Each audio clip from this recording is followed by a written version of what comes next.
กราบสวัสดี FC ชาวไทยโดยเฉพาะพี่น้องเกษตรกร FC พยาการสู่ผู้สู่คนโอ้ขี้หอดหลายพี่น้องเอ้ยคิดฮอด FC สู่ผู้สู่คนพยาการติดภารกิจติดไฟประดับในส่วนของงานพุทธพิเศษกแน่แล้วก็ในส่วนของ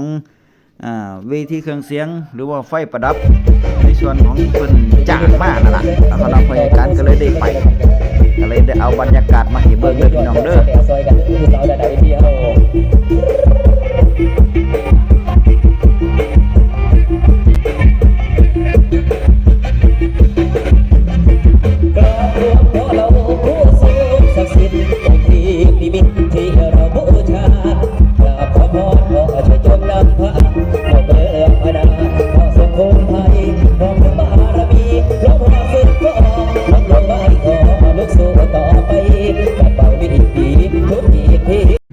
อันนี้ก็ไฟประดับที่พยาการได้ไปติดมาเพิ่นเอาแต่ไฟลักก็เลยได้ไปติดแต่ไฟลักนะครับเนาะ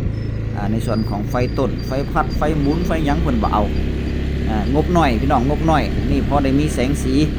เข้าไปตามถนนแล้วก็เนาะไฟลักตามทางราคากันเองราคาบ่แพงถ้าอยู่บริเวณใกล้เคียงก็เอิ้นพยาการไปติดให้แน่เด้อ หาเงินคือกันพี่น้องเอ้ยแต่ว่าบ่แพงดอกพอได้ซื้อปลาทูให้แมวพอได้กับเขากับปลาเนาะครับเนาะเสร็จแล้วก็มาติดตอนนี้นี่กำลังติดวัดไฟวัดดงสว่างอยู่พี่น้องเนี่ยอันนี้พยาการไปคืนเมื่อวานเนี่ยไปคืนเมื่อวานยังบ่ทันแล้วพี่น้องติดไฟหลังคาติดไฟหลังคามันอยู่ที่สูงมันก็เลยได้เฮ็ดซ่าเนาะครับนะค่อยๆเฮ็ดไปอันตรายมันอยู่ที่สูงทีมงานผู้ใหญ่บ้านเพิ่นก็มาต้อนรับอย่างดีเสร็จแล้วพยาการก็มากินข้าววัดไปได้เนี่ยเมื่อวานกินข้าวอยู่วัดเนาะครับเนาะเวทีเครื่องเสียงกับป๋าทิมซะก่อนเสร็จแล้วก็ค่อยว่ากันนะเอามาเบิ่งราคาเข้าเด้อพี่น้องเด้อสำหรับคลิปนี้ว่าราคาเข้าหลังเลือกตั้งใหม่เป็นจังไดแล้วมันขึ้นมันสูงบ่หลายๆท่านหลายๆคนก็คงจะสมใจนะพี่น้องเนาะได้ท่านอนุทินนายกอนุทินชาญวีรกุลได้มาเป็นนายกอีกสมัยหนึ่งแล้วจะครบวาระ4ปีอันนั้นก็ขึ้นอยู่กับผลงานของเพิ่นนั่นแหละว่าจะอยู่ครบ4ปีบ่แต่ว่าอันดับแรกนี่โครงการที่จะนำเข้ามาอันดับแรกนี่น่าจะเป็นในส่วนของอีหยังคนละครึ่งพัดเด้พี่น้องคนละครึ่งนี่น่าจะเฟส3น่าจะดำเนินการต่อแล้วก็หลายๆอีกหลายๆโครงการเด้พี่น้องแต่ว่านโยบายในส่วนของการช่วยเหลือพี่น้องเกษตรกรชาวนาที่เด่นๆนี่ก็คือนโยบายที่พี่น้องยังบ่ทันได้แจ้งนะยังบ่ทันได้เฮ็ดยังบ่ทันได้ลงมืออันนี้เป็นนโยบายเพิ่นนะครับเนาะข้าวหน้าปังนี่ตันละ 12,000 บาทแม่นอีหลีบ่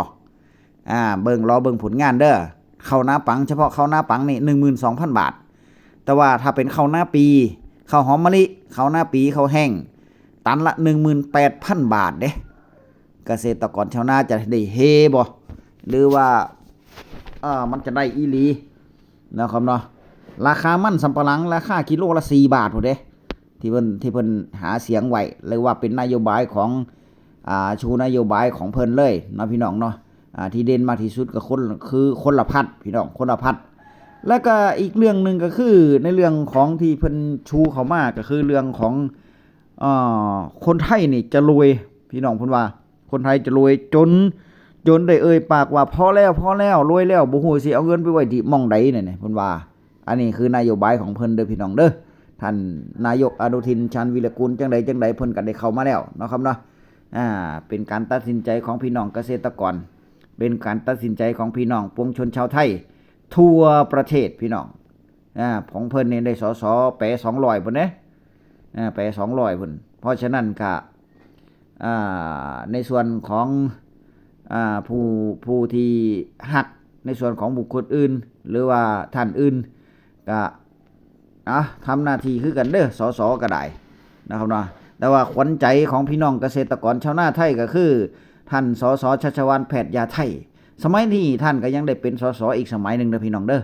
ได้รับเลือกการเลือกตั้งเข้ามาแล้วนะครับเนาะอยู่พรรคไทยสร้างไทยแต่ว่าสสของเพิ่นมีบ่หลายดอกเพิ่นจะได้อยู่พรรครัฐบาลหรือว่าจะได้อยู่ของฝ่ายค้านอันนี้ก็ไปล่อรุ่นล่อเบิ่งว่าจะเป็นจังไดเนาะครับเนาะพรรคน้อยของเพิ่นได้บ่หลายคน เอออันดับหนึ่งก็คือภูมิใจไทยอันดับสองก็คืออ่าประชาชนอันดับสามก็คือเพื่อไทยก็รอเบิ่งว่าจะเป็นจังไดเนาะพี่น้องเนาะเอามาสู่ราคาเข้าเด้อพี่น้องเด้อมีการเว้าไหลสายยาวจักหน่อยเพราะว่าบ่ได้พ้อกันดนนะครับเนาะบ่ได้พ้อกันดนเอาราคาข้าวเปลือกพี่น้องมื้อนี้วันที่11เนาะครับเนาะวันที่11 2569 11กุมภาพันธ์แล้วเด้อพี่น้องเด้อเข้ากลางเดือนแล้วราคาข้าวเปลือกเจ้าข้าวหน้าปังพื้นที่มีพื้นที่มีจังหวัดแล้วก็มีความชื้นบ่เกิน 15% ความชื้น 25%คือเก่าหั่นล่ะสีเขียวก็คือราคาข้าวขยับขึ้นสีดำคือราคาข้าวคงที่แต่ว่าถ้าเป็นสีแดงนี่ราคาข้าวลดลงเด้อพี่น้องเด้อกรุงเทพมหานครความชื้น 15%ข้าวแห้งนี่เพิ่นรับซื้ออยู่ที่ตันละ7,400 ถึง 7,800 บาทต่อตันความชื้น 25% เพิ่นรับซื้ออยู่ที่ 6,200 ถึง 6,600 บาทต่อตันอันนี้ราคากลางจากสมาคมโรงสีข้าวไทยทั่วประเทศที่เพิ่นแจ้งเข้ามาเนาะครับเนาะกาญจนบุรีความชื้น 15% รับซื้ออยู่ที่ 7,400 ถึง 7,800 บาทต่อตันความชื้น 25% รับซื้ออยู่ที่ 6,200 ถึง 6,600 บาทต่อตันฉะเชิงเทราความชื้น 15% รับซื้ออยู่ที่ 7,300 ถึง 7,700 บาทต่อตันความชื้น 25% รับซื้ออยู่ที่ 6,100 ถึง 6,500 บาทต่อตันจังหวัดชัยนาทนี่ราคาข้าวขยับขึ้นราคาข้าวขยับขึ้นความชื้น 15% รับซื้ออยู่ที่ 7,400 ถึง 7,800 บาทต่อตันความชื้น 25% รับซื้ออยู่ที่ 6,200 ถึง 6,600 บาทต่อตันนี่จังหวัดชัยนาทจังหวัดเดียวที่ราคาขยับขึ้นเนาะครับเนาะจังหวัดนครนายกพี่น้องความชื้น 15% รับซื้ออยู่ที่ 7,400 ถึง 7,800 บาทต่อตันความชื้น 25% รับซื้ออยู่ที่ 6,200 ถึง 6,600 บาทต่อตันความชื้น 25% เด้อจังหวัดนนทบุรีความชื้น 15% รับซื้ออยู่ที่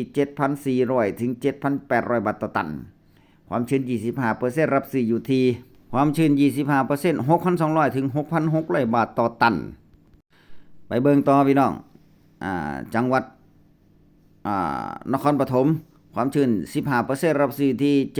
7,500 ถึง 7,900 บาทต่อตันเกือบเกือบ 8,000 นั่นเองนะเบิ่งมีจังหวัดไหนที่ขึ้น 8,000 เนาะครับเนาะความชื้น 25% รับซื้อที่ 6,300 ถึง 6,700 บาทต่อตันปทุมธานี 7,400 ถึง 7,800 บาทต่อตันความชื้น 15% ความชื้น 25% รับซื้อที่ 6,200 ถึง 6,600 บาทต่อตันจังหวัดเพชรบุรีความชื้น 15% รับซื้อที่ 7,300 ถึง 7,700 บาทต่อตันความชื้น 25% รับซื้อที่ 6,100 ถึง 6,500 บาทต่อตันลพบุรีราคาขยับขึ้นคือกันความชื้น 15% รับซื้ออยู่ที่ 7,300 ถึง 7,700 บาทต่อตันความชื้น 25% รับซื้ออยู่ที่ 6,100 ถึง 6,500 บาทต่อตันจังหวัดสิงห์บุรีความชื้น 15% รับซื้ออยู่ที่ 7,300 ถึง 7,700 บาทต่อตันความชื้น 25% รับซื้อที่ 6,100 ถึง 6,500 บาทต่อตันสุพรรณบุรีพี่น้องสุพรรณบุรีอู่ข้าวอู่น้ำความชื้น 15% รับซื้อที่ 7,500 ถึง 7,900 บาทต่อตันความชื้น 25% รับซื้อที่ 6,300 ถึง 6,700 บาทต่อตันราชบุรีความชื้น 15% รับซื้อที่ 7,300 ถึง 7,700 บาทต่อตันความชื้น 25% รับซื้อที่ 6,100 ถึง 6,600 บาทต่อตันจังหวัดอยุธยานี่ราคาข้าวสูงกว่าหมู่อู่ข้าวอู่น้ำของภาคกลางเนาะครับนะข้าวนาปลังความชื้น 15% รับซื้อที่ 7,600 ถึง 8,000 บาทต่อตันเด้อข้าวแห้งความชื้น 25% รับซื้อที่ 6,400 ถึง 6,800 บาทต่อตันคือกันทีนี้ไปเบิ่งต่อในส่วนของจังหวัดกำแพงเพชรพี่น้องกำแพงเพชรความชื้น 15% รับซื้อที่ 7,300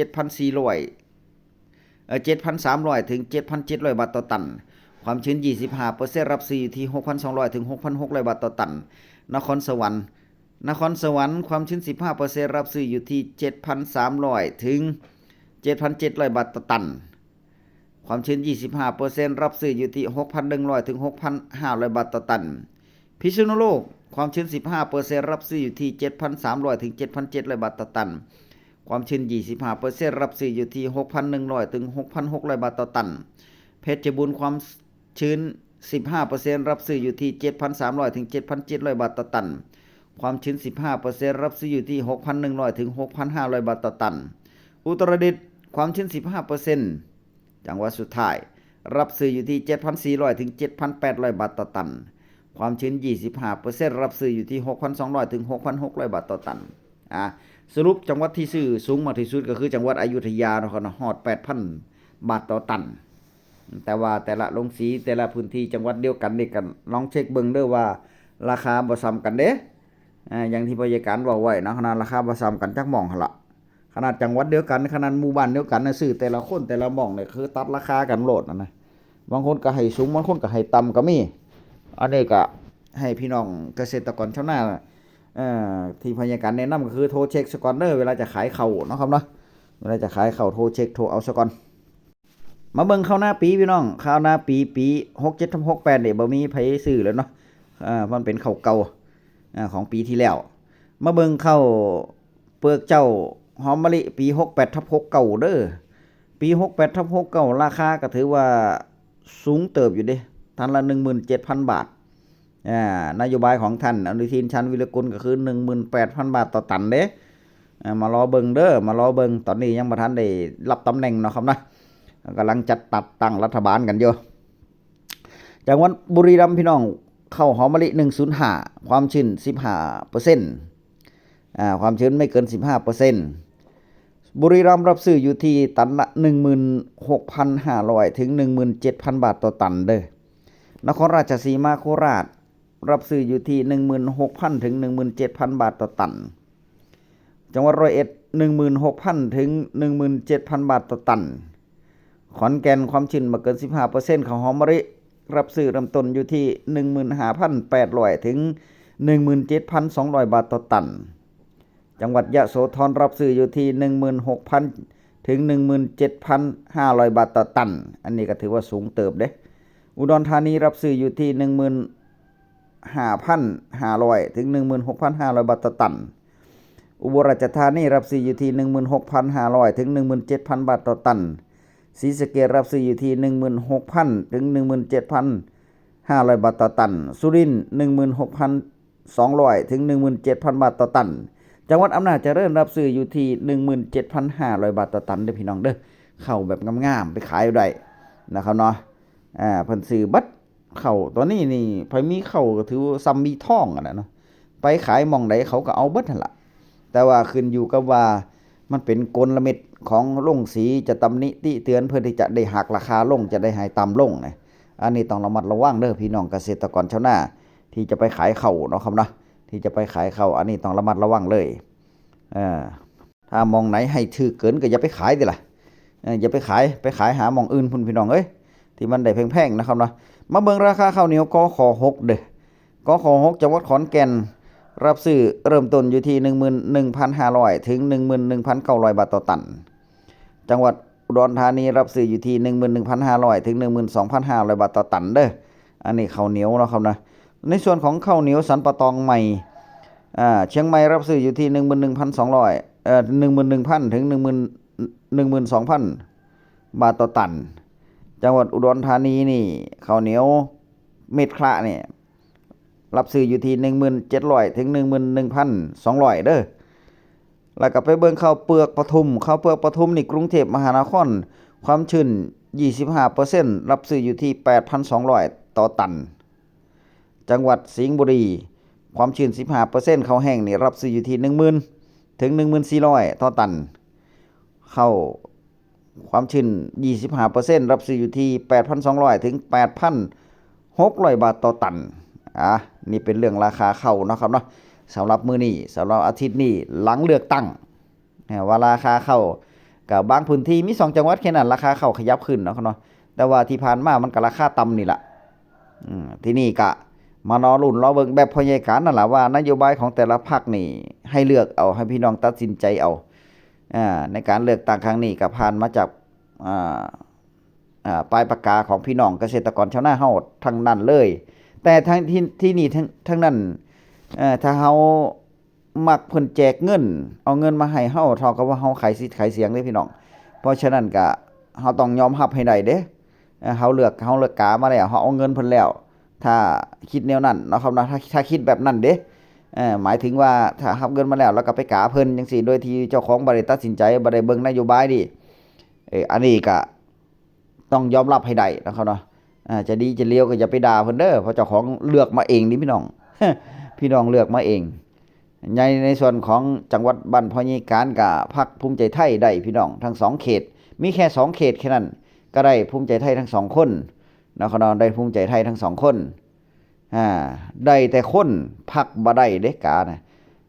กับได้แต่คนเนาะครับเนาะคะแนนนำนั่นคะแนนนำนี่ได้พรรคได้คนแต่ว่าพรรคที่เขาเลือกส่วนมากก็เป็นพรรคเพื่อไทยอยู่เนาะครับเนาะทั่วประเทศพรรคเพื่อไทยนำอยู่จังหวัดอำนาจเจริญแต่ว่าบุคคลนี่เฉพาะคนนี่พรรคภูมิใจไทยได้ทั้ง2เขตเลยก็ฝากไว้ทั้งนี้ทั้งนั้นก็ติดตามผลงานบ่ไผสิเข้ามาก็ได้ติดตามผลงานไผบ่ดีก็สมัยหน้าก็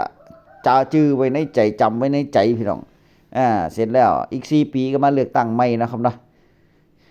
คลิปหน้าพบกันใหม่คลิปนี้สวัสดีครับ